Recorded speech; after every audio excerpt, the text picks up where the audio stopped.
नमस्कार सभी मित्रों को, आप सभी का स्वागत है हमारे AMS स्टोरी चैनल पर। आज आपको जानने को मिलेगी राम जी और शंकर जी का युद्ध।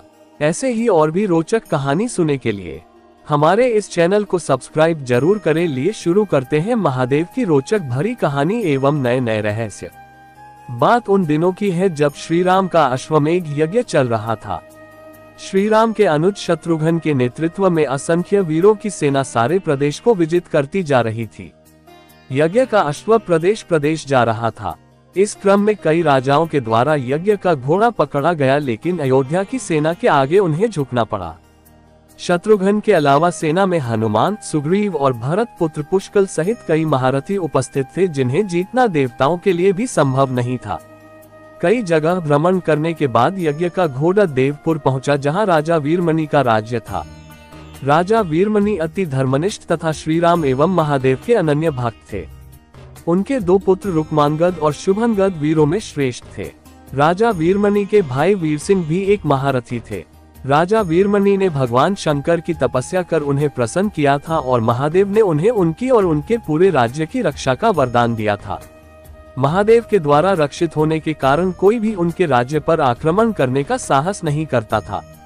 जब अश्व उनके राज्य में पहुंचा तो राजा वीरमणि के पुत्र रुक्मांगद ने उसे बंदी बना लिया और अयोध्या के सैनिकों से कहा कि यज्ञ का घोड़ा उनके पास है, इसलिए वे जाकर शत्रुघ्न से कहें कि विधिवत युद्ध कर वो अपना अश्व छुड़ा ले। जब रुक्मांगद ने ये सूचना अपने पिता को दी तो वो बड़े चिंतित हुए और अपने पुत्र से कहा कि अनजाने में तुमने श्री राम के यज्ञ का घोड़ा पकड़ लिया है।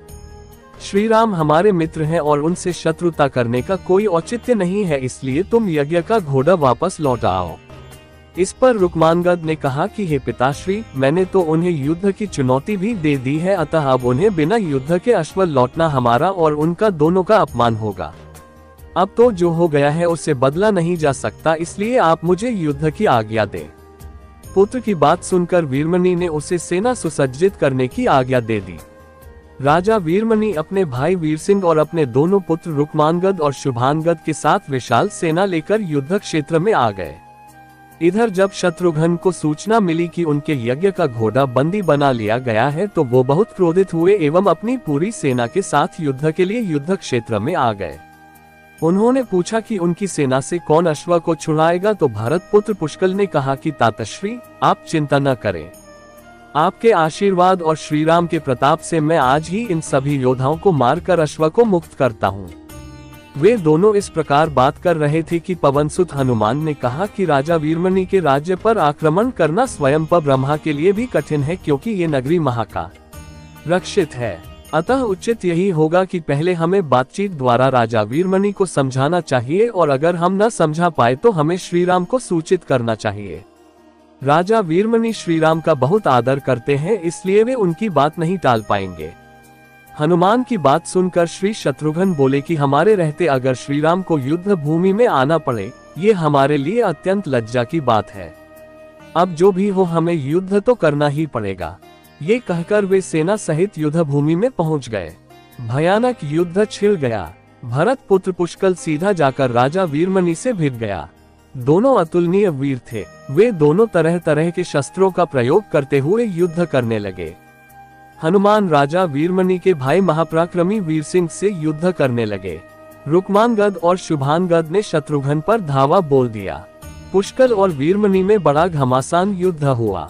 अंत में पुष्कल ने वीरमणि पर 8 नाराज बाणों से वार किया। इस वार को राजा वीरमणि सह नहीं पाए और मूर्छित होकर अपने रथ पर गिर पड़े।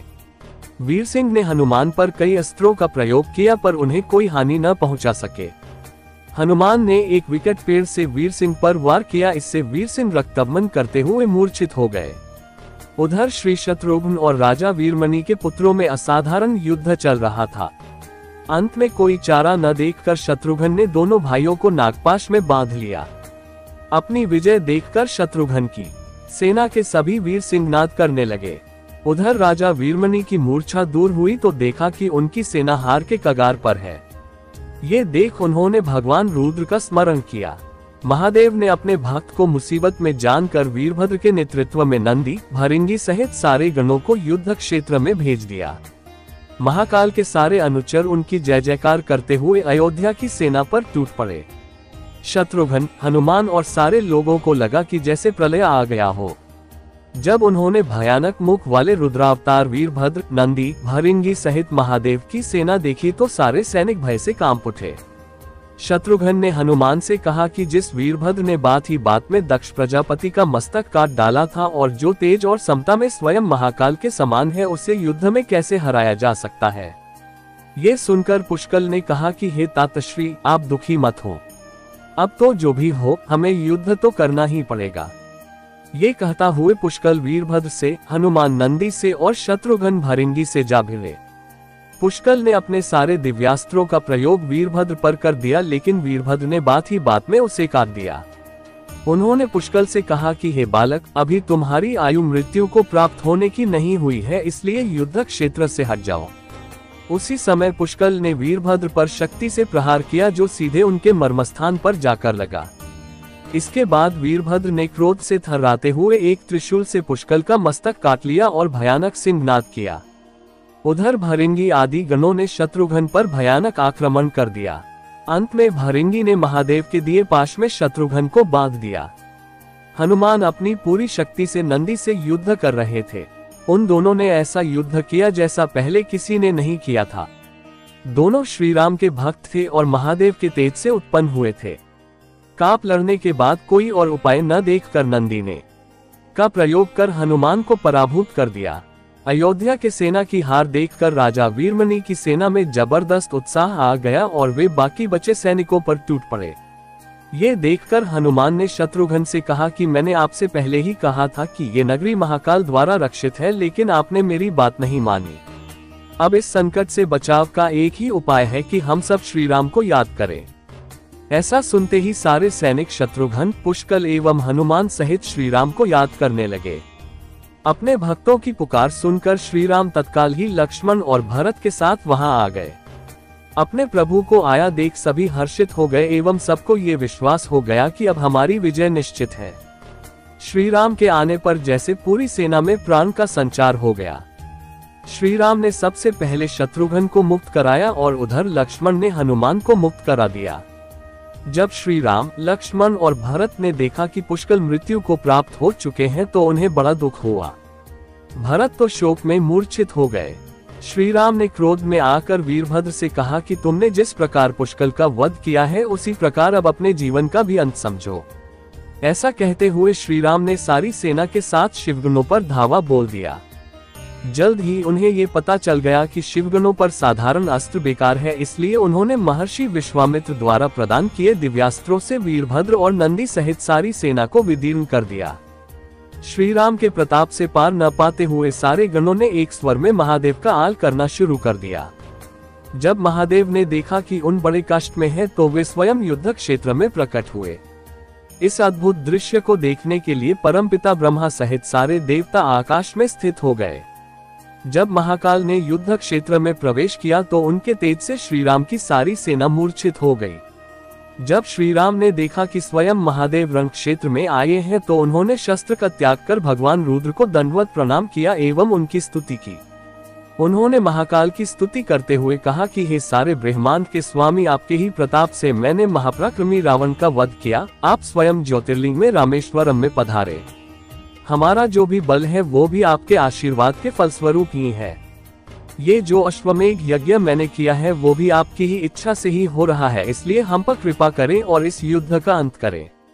ये सुनकर भगवान रुद्र बोले कि हे राम, आप स्वयं विष्णु के दूसरे रूप है, मेरी आपसे युद्ध करने की कोई इच्छा नहीं है। फिर भी चूंकि मैंने अपने भक्त वीरमणि को उसकी रक्षा का वरदान दिया है, इसलिए मैं इस युद्ध से पीछे नहीं हट सकता, अतः संकोच छोड़कर आप युद्ध करें।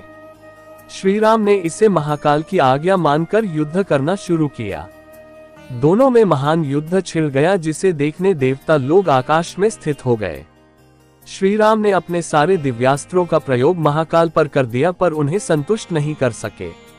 अंत में उन्होंने पाशुपतास्त्र का संधान किया और भगवान शिव से बोले कि हे प्रभु, आपने ही मुझे ये वरदान दिया है कि आपके द्वारा प्रदत्त इस अस्त्र से त्रिलोक में कोई पराजित हुए बिना नहीं रह सकता, इसलिए हे महादेव, आपकी ही आज्ञा और इच्छा से मैं इसका प्रयोग आप पर ही करता हूँ।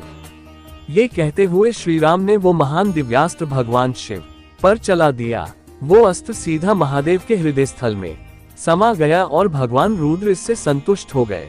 उन्होंने प्रसन्नतापूर्वक श्री राम से कहा कि आपने युद्ध में मुझे संतुष्ट किया है, इसलिए जो इच्छा हो वर मांग ले। इस पर श्री राम ने कहा कि हे भगवान, यहाँ इस युद्ध क्षेत्र में भ्राता भरत के पुत्र पुष्कल के साथ असंख्य योद्धा वीरगति को प्राप्त हो गए हैं, उन्हें कृपया जीवन दान दीजिए। महादेव ने मुस्कुराते हुए तथास्तु कहा और पुष्कल समेत दोनों ओर के सारे योद्धाओं को जीवित कर दिया। इसके बाद उनकी आज्ञा से राजा वीरमणि ने यज्ञ का घोड़ा श्री राम को लौटा दिया और अपना राज्य रुक्मांगद को सौंपकर वे भी शत्रुघ्न के साथ चल दिए। धन्यवाद सभी मित्रों का। मैं आशा करता हूँ आप सभी ने हमारी यह संपूर्ण कथा ध्यान पूर्वक सुनी होगी। ऐसे ही और भी रोचक कहानी सुनने के लिए हमारे AMS स्टोरी चैनल को सब्सक्राइब जरूर करें। धन्यवाद।